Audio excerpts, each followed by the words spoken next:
Criminal homicide encompasses the taking of a life by another. While there are 6 possible homicide charges under Kentucky law, these charges are not applicable to the facts before us because our investigation showed, and the grand jury agreed, that Mattingly and Cosgrove were justified in the return of deadly fire after having been fired upon by Kenneth Walker. Let me state that again. According to Kentucky law, the use of force by Mattingly and Cosgrove was justified to protect themselves. This justification bars us from pursuing criminal charges in Miss Breonna Taylor's death. The truth is now before us. The facts have been examined, and a grand jury comprised of our peers and fellow citizens has made a decision. Justice is not often easy. It does not fit the mold of public opinion, and it does not conform to shifting standards.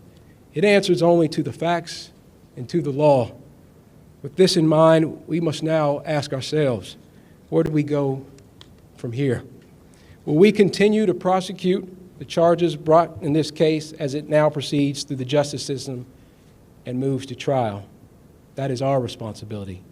And this will be done while the FBI continues its investigation into potential violations of federal law. I know that not everyone will be satisfied with the charges we've reported today. My team set out to investigate the circumstances surrounding Ms. Taylor's death.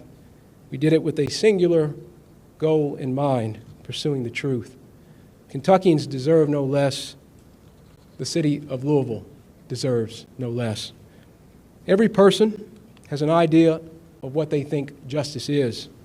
My role as special prosecutor in this case is to set aside everything in pursuit of the truth. My job is to present the facts to the grand jury, and the grand jury then applies those facts to the law. If we simply act on emotion or outrage, there is no justice. Mob justice is not justice. Justice sought by violence is not justice. It just becomes revenge. And in our system, criminal justice isn't the quest for revenge.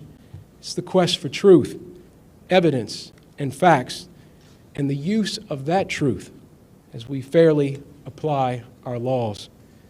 Our reaction to the truth today says what kind of society we want to be.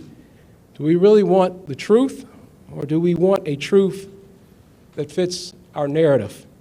Do we want the facts, or are we content to blindly accept our own version of events?